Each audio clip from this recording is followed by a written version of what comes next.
Okay, so we have the amazing Mark Cherry. I'm a huge fan.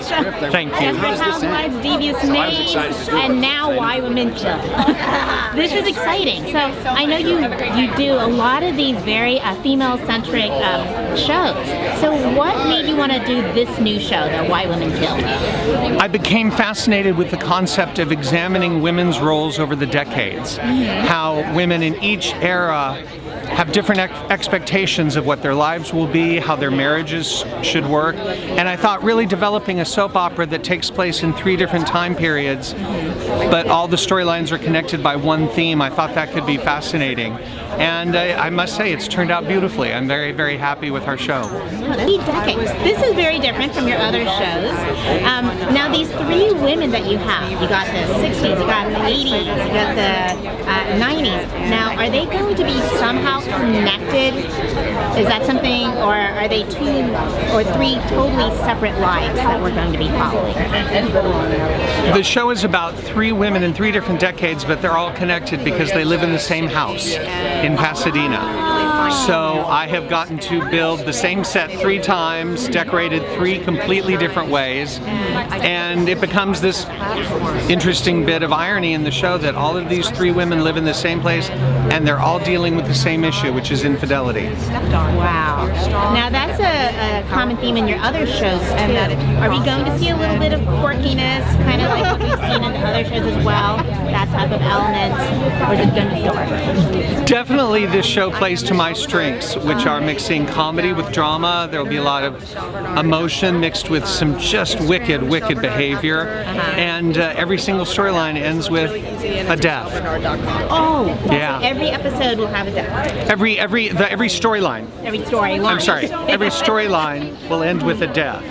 And so every episode charts how these characters got to the point where they consider the ultimate act of revenge, or compassion, or protection. We're going to get it all, just like your other shows. Yeah. It's going to be fantastic because all your stuff is good. I'm like a super fan. Well, thank you so much. It's so lovely to meet you. Yeah, thank you. You too. My father's side. Hi, Jack. Nice to see you here.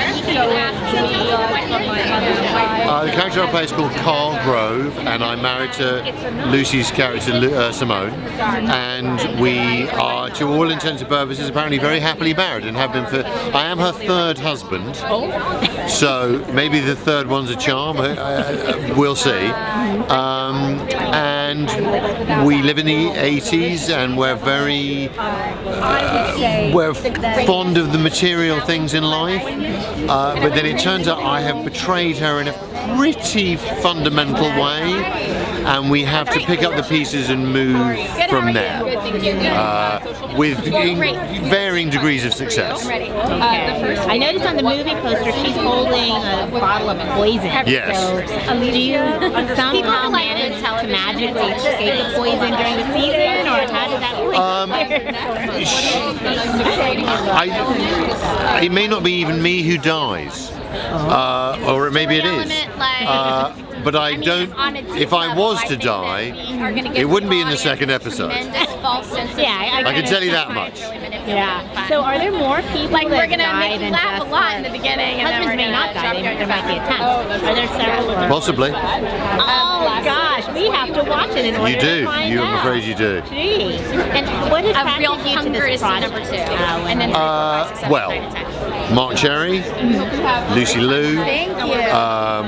and the fact that the worlds that Mark creates do balance the comedic with the dramatic in a way that very few people are capable of pulling off, and it's fun and quite complicated to figure out how to do it, but hopefully we've succeeded. So do you think it's going to be darker than like his previous shows, like Desperate Housewives? Yes, I would say so. That poison. There you go. There it is. So if you can summarize the show in one sentence, what would it be? A show set over 3 generations in one place that explores how everything and nothing has changed in the way men and women relate to each other. That's true. There you go. It was a long sentence. There was probably a semicolon in the middle. No one knows how to use those properly. Exactly. Well, thank you so much, No Jack. problem. Hi, how are you doing? I'm very well, thank you. Great. So tell us about the character that you're going to be doing in the show. My character is Sheila Moscone. She's from Brooklyn in 1963. She's a transplant to Pasadena. Yeah. And she is, I think, the catalyst for Ginnifer Goodwin's character to step outside of the apron and the kitchen and take back her power. Oh, wow. And I think then from 1963, from those characters, then you'll see Lucy Liu in 1980s, and then you'll see Kirby and Alexandra in the 2019, and you'll just see how women have evolved. Yeah, and I think it's fascinating because they evolve, yet certain things still stay the same, like revenge. It's like revenge, like our reaction to betrayal. Absolutely, absolutely. Yeah. So, what drew you to this role when they asked you to be a part of it? I have never been asked to play my aunts. Like I got to play my ancestry. Yeah. I just basically got to be myself that I would have been had I not left Long Island but remained back in New York. I would be Sheila Moscone. Oh, so you were kind of playing I'm me. yourself. You're playing yourself. I'm playing myself just with a beehive and an accent that my parents paid a lot of money for me to lose in boarding school. Wow. So did you learn a lot about that decade by being a part of it? Like, well, I'm not that old. I mean, but no, okay, that came out wrong. But but yes, I absolutely did. Culturally, I think we learned a lot about that decade and how buttoned up things were. You know what's interesting is that you have the loudness and the in-your-faceness of 2019. It was the same back in 1963, except it was hidden. Oh, it was just hidden. Wow. But if Ginnifer Goodwin's character could post, she wouldn't be posting anything different. It would just be more polite. I love that. You know, that's fascinating. You're totally right. Yeah. The more things change, more things they say the same. Exactly. I love it. Yes. Wow, that's wonderful. And if there's one sentence you could use to summarize the whole show, what would it be? Okay. Why Women Kill explores the how women have evolved, but how our reactions to love and heartbreak and betrayal have not. Wow, that's great. This is going to be such a brilliant show. I'm so looking forward to seeing it this season. Thank you so much. Thank you so much. I appreciate that. Thank you. Hey, how are you doing? I'm good. That's great. Awesome. So tell us about your character that you're going to be playing on the show. I play Leo Moscone. He's the dry cleaning king of Pasadena. Don't make believe you haven't heard of me. 4 stores and growing. My decade is the 60s, so my wife, Sheila, played by the lovely Alicia Coppola, we left Brooklyn, we came out to Pasadena, and they're in a whole entirely different world.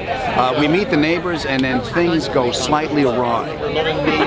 In a very bad way. In a deadly killer way. Yes. Wow. So now, how did you get involved with the show? I got a call to come in and read. I love the script, and I got a call to come in and read for Leo. And Mark Cherry liked what I did, offered me the role, and I said yes immediately. And I've been having fun ever since. Wow. It's just a great show to be a part of. The writing is so good, the storytelling is so good. There's comedy, there's drama, there's suspense. And as an actor, to get to play all those things in one show is really quite special. Oh yeah. So would you say, like, is there one specific thing that really stands out as far as your character is concerned that audience will really notice? He's a good guy. He's a stranger in a strange land. The one thing I do like about my character is he's trying to adjust to this new world of Pasadena from Brooklyn to keep his wife happy, but he has an open mind. I don't know if he's too on board with the killing, but still, he's meeting new people. That's true. That's true. And he gets to wear some cool clothes in the 60s. Oh wow! Do you have a favorite outfit? The first outfit they put me in, they gave me this little pork pie hat. I took a picture of it and I sent it to my mother, and I went, "Ma, who do I look like?" She's like, "You look just like your Uncle Tony." I went, "Perfect. Now I know how to play the guy." Well, so you'll have to tell your Uncle Tony what it's like on TV. So, well, great. Well, if you had to summarize the show in a sentence, what would it be? Darkly funny and suspensefully deadly. demonstrably. It's like it's sort of CBS's premium. So we're going to see Funny and Deadly all at the same time rolled into one. And CBS Access is the only place you're going to get Funny and Deadly in the same show. Absolutely. They've got great shows too. Thank you so much. Thank you.